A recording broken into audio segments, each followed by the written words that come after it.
Welcome guys, स्वागत है मेरा यूट्यूब चैनल में। आज हम बात करेंगे कम बजट में online business, e commerce business कैसे स्टार्ट करें। अगर आपका बजट बहुत ही कम है तो भी ऑनलाइन बिजनेस तो आप कर सकते हैं, लेकिन वो कैसे स्टार्ट करें, कहाँ से चालू करें, वो सब मैं आपको इस वीडियो में बताऊंगा। तो सबसे पहला जो पॉइंट है आपको ध्यान देने के लिए, जब आप चाहते हैं कि ऑनलाइन बिजनेस स्टार्ट करना है तो सबसे पहले तो आपको देखना है कि आपका बजट क्या है। बजट का ऐसा कोई परिभाषा नहीं है कि बजट लो है या हाई है, वो आपके ऊपर डिपेंड करता है कि आपका बजट कितना है। आप 10,000 लगाना चाहते हैं, 20,000 लगाना चाहते हैं, 1 लाख लगाना चाहते हैं या 10 लाख लगाना चाहते हैं, वो आपके ऊपर डिपेंड करता है कि आपका बजट कितना है। लो हाई का ऐसा कोई डेफिनेशन नहीं है कि इतना बजट लो हुआ, इतना बजट हाई हुआ। अब आप पैसे वाले हैं तो आपके लिए 5 लाख 10 लाख भी लो बजट हुआ। अब जिसके पास पैसा नहीं है वो 10-20 हजार भी उसके लिए हाई बजट होगा।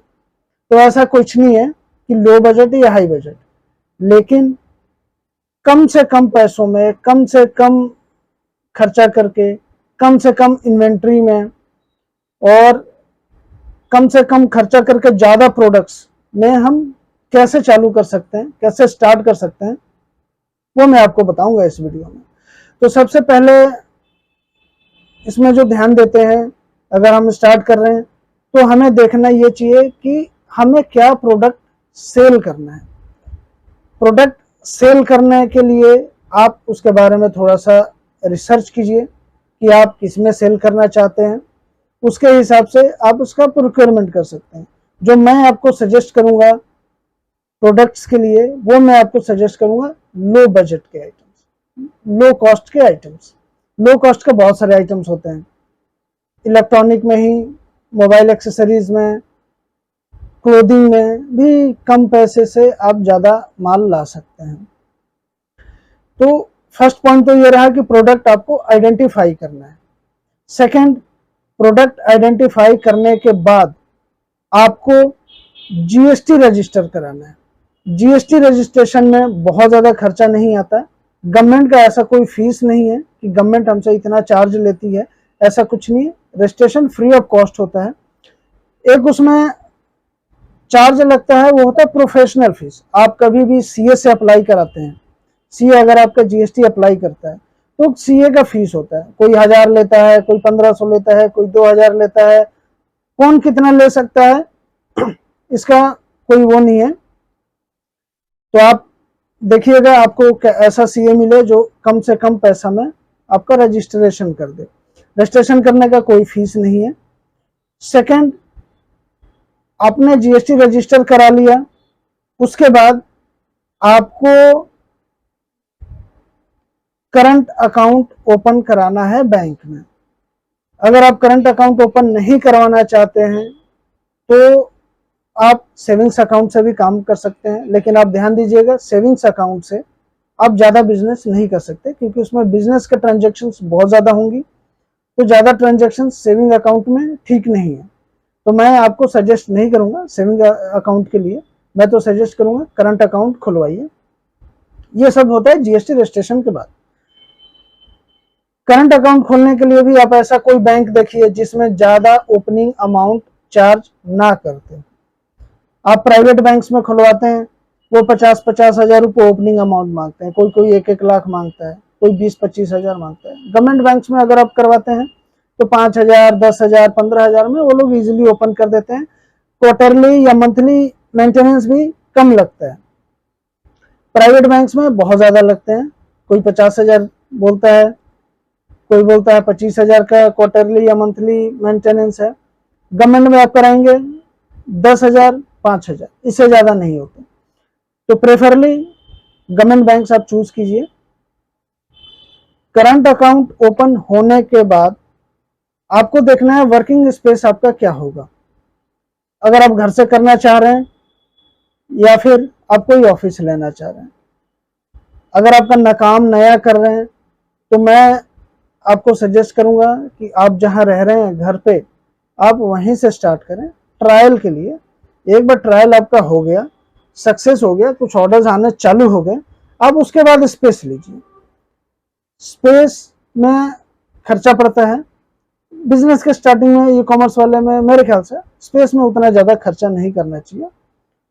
सक्सेस हो जाए, चलने लग जाए, ऑर्डर्स आने लग जाए, फिर आप स्पेस में खर्चा कीजिए। अब आपके ऊपर डिपेंड करता है कि आपका इन्वेंट्री स्टॉक आपने कितना भरा है, जगह के हिसाब उसके ऊपर होता है।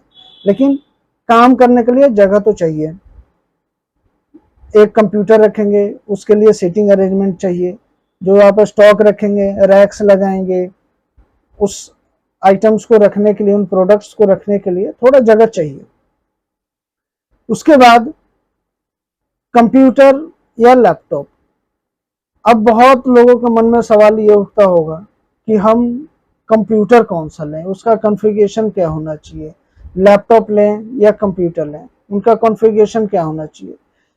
तो दोस्तों यहाँ पे ध्यान देने की बात है, लैपटॉप या कंप्यूटर में भी बहुत ज़्यादा खर्चा करने की ज़रूरत नहीं है। आप बेसिक कंप्यूटर या बेसिक लैपटॉप से अपना काम चालू कर सकते हैं।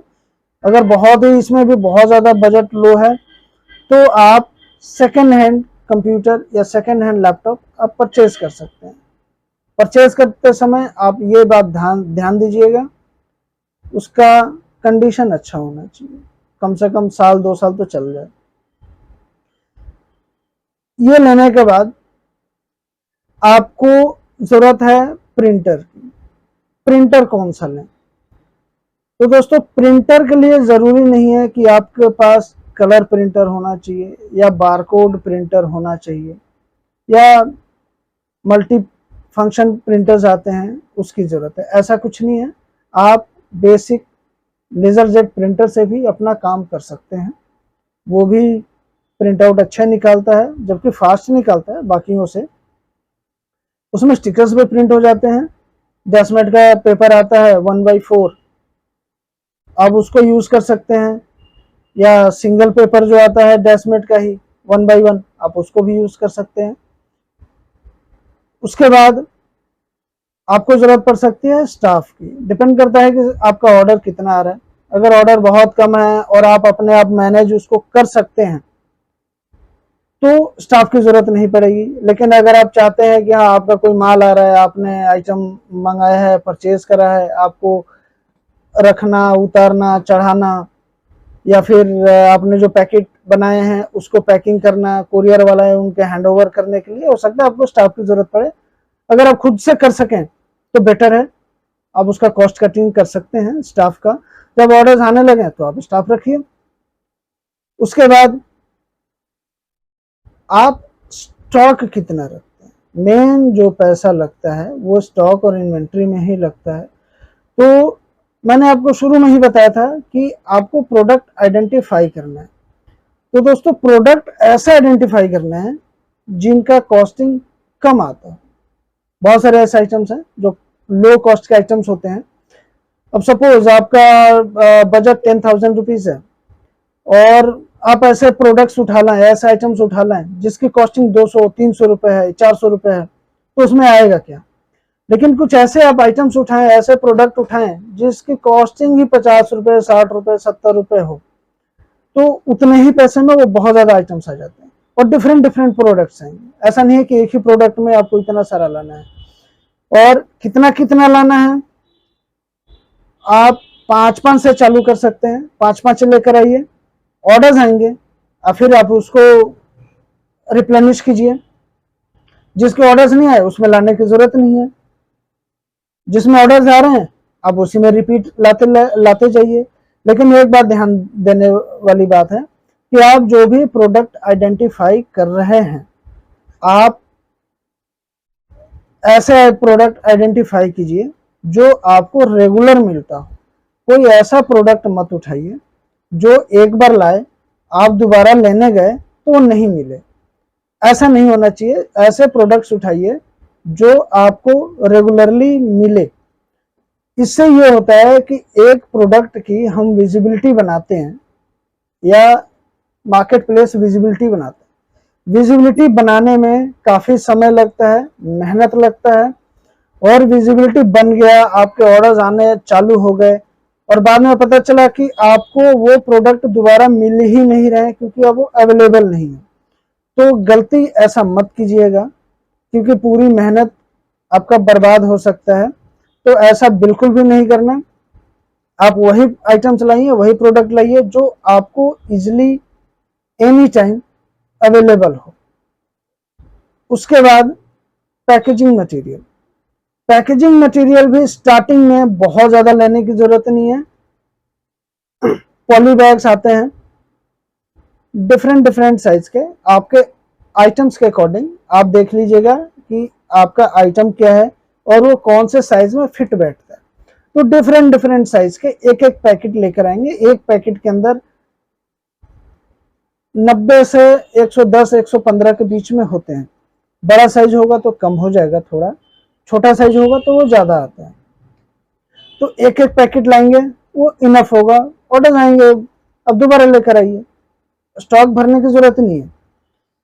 और अगर आप कोरुगेटेड बॉक्सेस यूज करते हैं तो वो भी थोड़ा सा लाइए, 50 लाइए, 25 लाइए, डिफरेंट डिफरेंट साइजेस के। डिफरेंट डिफरेंट मार्केट प्लेसेस भी हैं तो सबके अलग अलग आते हैं, तो आप थोड़ा थोड़ा लाइए, 25 लाइए, 50 लाइए, उससे ज्यादा की जरूरत नहीं है।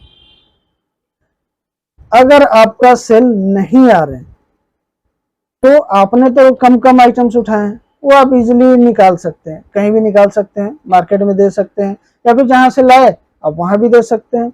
इन्वेंट्री में अगर आप पैसा लगा रहे हैं तो आप जहां से भी ला रहे हैं वहां पर आप बात कर लीजिए कि आप सैंपल उठाकर लाइए। आपका सक्सेस हो गया तो फिर आप वापस लेकर आइए। तो ऐसे करके हम कॉस्ट कटिंग बिजनेस के स्टार्टिंग में हम कर सकते हैं। सक्सेस होने के बाद तो फिर आपके हाथ में है कौन सा आइटम कितना लाना है। जो हमने बेसिक कॉन्फ़िगरेशन का लैपटॉप या कंप्यूटर लिया वो अब हम थोड़ा हायर कॉन्फ़िगरेशन ले सकते हैं। हमने जो प्रिंटर लिया सिर्फ लेजर जेट, ऑर्डर आने के बाद हम बारकोड प्रिंटर भी ले सकते हैं, जिससे हमारा वर्क एफिशिएंसी बढ़ती है।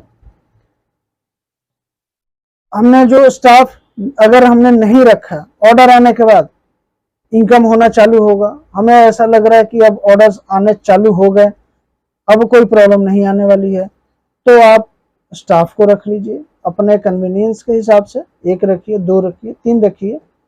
कंप्यूटर पे स्टाफ आप बैठा सकते हैं, क्योंकि इनकम तो होती है ऑनलाइन बिजनेस में, ई कॉमर्स बिजनेस में इनकम है, लेकिन वो कब मिलती है इसकी कोई गारंटी नहीं होती है। हो सकता है आपको 1 महीना लग जाए, या हो सकता है कि जैसे आपने प्रोडक्ट डाला और वैसे ही ऑर्डर आने चालू हो गए। ये भी होता है, बहुत बार देखा गया है। ये भी होता है कि आज आपने प्रोडक्ट ऐड किया और कल से 2 ऑर्डर 3 ऑर्डर, धीरे धीरे 1 महीने में 2 महीने में आपके हिसाब से आपको जितना ऑर्डर आने लग जाए, ऐसा लगे कि हाँ अब मैं एक स्टाफ रख सकता हूँ, अपना कंप्यूटर में थोड़ा हायर कॉन्फ़िगरेशन रख सकता हूँ। हमने स्पेस नहीं लिया मान लीजिए, या छोटा स्पेस लिया, तो हम बड़े स्पेस में जा सकते हैं, या फिर हम अगर हमने स्पेस नहीं लिया तो हम स्पेस ले सकते हैं। ऐसे करके अपना बिजनेस एक्सपैंड कर सकते हैं।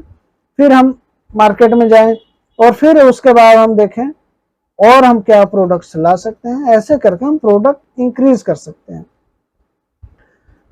तो दोस्तों, कैसा लगा मेरा ये वीडियो, ये सजेशन, आप मुझे कमेंट बॉक्स में ज़रूर बताएं।